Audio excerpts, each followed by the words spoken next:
welcome back to my channel, Slim Inspirations for You. Well, it's Friday night, I'm home from work now and dogs are walked. It's a little bit later than normal because we've got a later train this evening. So I'm just in and it's time to start dinner. And tonight I really fancy pasta bake, and it's a really good way to use up sort of leftover vegetables. Well, not leftover necessarily, but it's a really good way of using up vegetables in the fridge that sort of come into their sort of end of the sell-by date. But before I start my chopping, my husband's just poured me a nice glass of slimline wine. If you know me, you know I love this wine. This is the flat white, 420 calories for the bottle. I'm not saying I'm going to drink the bottle. This is actually an open bottle from last night, where I had one glass from it. So after a long week at work, this is what I need. So cheers. Right, let's have a look and see what I'm going to be putting in my pasta bake. Okay, first of all then, I've got here some wholemeal pasta swirls, and they're just going to start to boil. What I'm going to do to save using lots of pots is I'm going to put some chopped broccoli into there. That's one of the ingredients I want to use up today, so that's going to go in so it's parboiled as well. So that's there. So let's look at what else I'm going to put in it. Well, I've got some mushrooms here, you can see need using up. I've got some mixed baby tomatoes, so that's going to add some really lovely colour, and I've also got a couple of open packs of normal cherry tomatoes or baby tomatoes. Don't know why I've got 2 packs that are slightly open, who knows. This is a broccoli I'm going to chop up shortly to go in with the water of the pasta, and that crunching is Lola having her dinner. A red pepper, a onion. I've got some spinach which is open there that needs using up. Excuse the mess here. This is our lunch boxes from work, which I need to empty the dishwasher to put in. And then I've also got some chicken breast which was defrosting in the fridge during the day. And as you know me, if I'm going to defrost meat, I put it in a jug because it fits better in the fridge. It just takes up less room than a plate. So I need to start chopping now. Oh, there is hidden here some camembert as well, which needs using up. I'm going to weigh that out. For 2 of us, we can have I can have 60 grams. King can have whatever he likes. So I'm going to weigh that out and put that in and bake with it. So I need to start doing some chopping, and I'll come back to you. Right, okay, so actually I'll show you here first. These are my vegetables all chopped. The spinach is still obviously in the bag, I'll use that later. And then over here actually, sorry chicken, we'll come back to you. There's my broccoli in with my pasta, just because I want to sort of cook it off a little bit before I put it in with the pasta bake. So back to my poor chicken that keeps getting sidelined. This is just in the pan. I'm just going to start cooking this.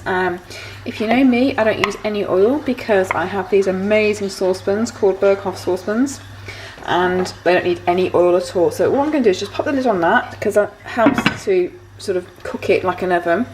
And I'm going to leave that for 5 minutes just to cook through while I go and empty the dishwasher.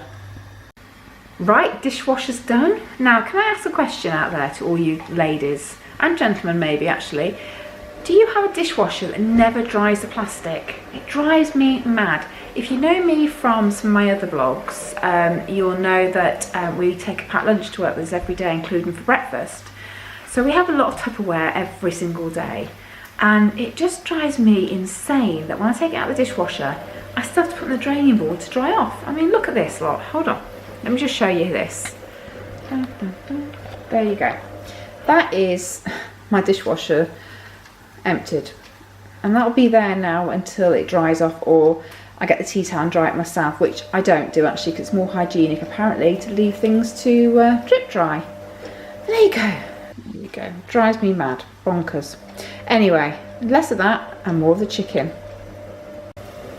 So my good old chicken is cooking. Let's take the lid off. Because I had the lid on, it's kept all its moisture and it's got a bit steamy. Let's let it come away from it. Let the steam disappear.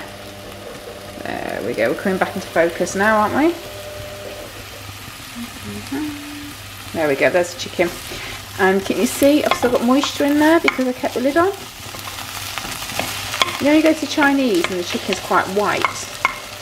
Very similar when you do it in this, actually. It's really good. So I'm going to start adding in my onions to cook up a bit.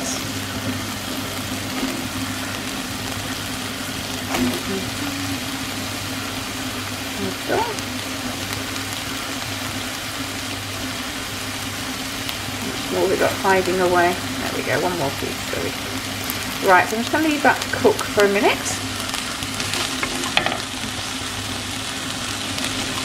My pasta's boiling away here, so just turn that down a little bit.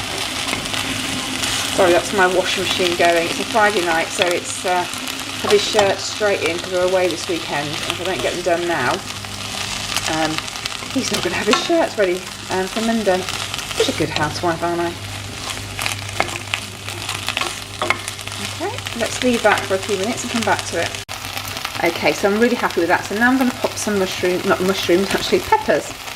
They're a funny colour with their mushrooms, that's for sure. So they're just going to get thrown in. Okay, there we go. I'll just give those a little stir. Now the chicken is quite large chunks at the moment, and what I'm going to do is actually split it when it's cooked. Now you might say, why don't you chop it smaller before you put it into the saucepan? Well, the reason is it's a good way of checking if my chicken's cooked, because if I just go like that with my spoon and I can cut through, there you go, can you see? That piece of chicken there is cooked through. Now I like it really cooked over than hubby, so it's got a little bit longer to cook from our perspective now, but it's a good way that I can still keep my chunks big, but make sure they're all cooked. So I'm now going to go and split them all, and then what I'll do is I'll also pop a bit of pepper into the saucepan as well. I keep saying saucepan, it's a frying pan. It's a deep frying pan, granted, but it's still a frying pan. So, and we'll come back shortly. Okay, so while that's been cooking on the stove, I've just weighed out my Camembert, and you can see 120 grams. Okay, if you can see through the steam, that's looking absolutely amazing. So all it needs to do now is put my mushrooms in. Obviously mushrooms don't take as long as the rest of the veg, so that's why I'm just putting it in now. There we go. And then all my little beautiful, colourful tomatoes, because I'm not going to put any tomatoes, tin tomatoes in this at all. I'm going to literally be using all the juice and flavours from the fresh. There you go. Now doesn't that look amazing with all the colours?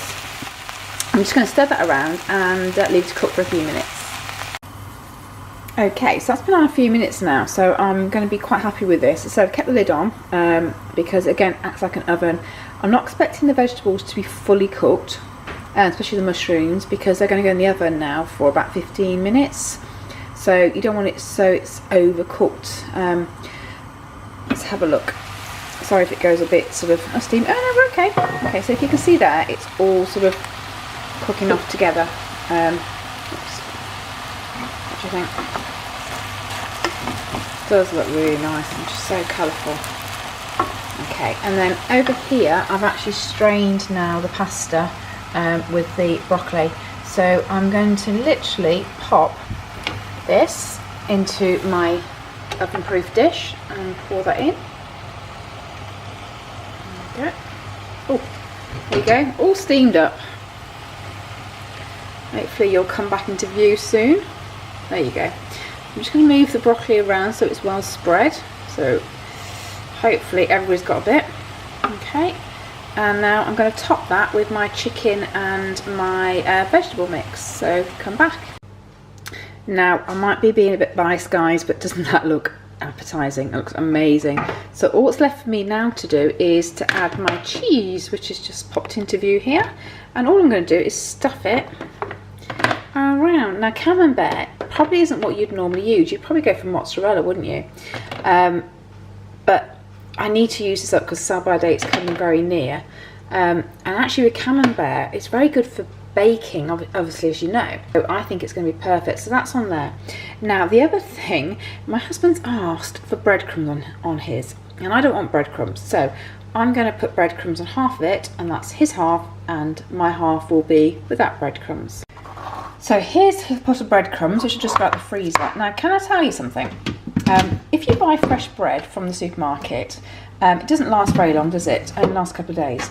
And the crusts as well, sort of, I love them, but once they get a bit too dry, they're not pleasant. I keep them in my bread bin, either in the packaging that comes with the bread, or just literally on its own, like that. I've got a couple in here now. They don't go mouldy, they dry. And they are perfect for last minute breadcrumbs, because what I can do now, if I hadn't got this in the freezer, is I could take some of this and stick it through the blitzer and have fresh breadcrumbs. They do say cotton bags are really good, you can hang them. I think the Italians do that, they put all their old French bread into not Italian bags, but into cloth bags, as long as the air can get around it. And that's how they make their own fresh breadcrumbs. So just a little top tip, don't throw it away and think, oh my god, that's wasted now, it's, you know, dried up and things like that. It's perfect for your breadcrumbs. So now I'm going to put this onto my husband's half of the pasta bake. There you go, and that's what you call a his and hers pasta bake. So I'm going to pop this in the oven now for about 15 minutes on about 170, and just keep an eye on it. And while that's cooking, I'm going to pop into the lounge and give a bit of a hoover and a polish. So we'll come back and see what it's like when it's ready. And there you go, his and hers pasta bake. So all I need to now do is get a husband and tuck into that, which I'm really looking forward to. So if you enjoyed that, then please subscribe to my channel and click notifications so you get more updates when I put my videos on. I hope you did enjoy it. If you do try this, let me know how it goes, what other vegetables you might want to put into it. As I said, it's a really good way of using things up in the fridge that you want to use up. Mozzarella I would normally use, but again, I need to use that bit of cheese up, and you can use any cheese with this pasta bake, it's so versatile. So hope to see you soon. Don't forget, subscribe and have a lovely weekend.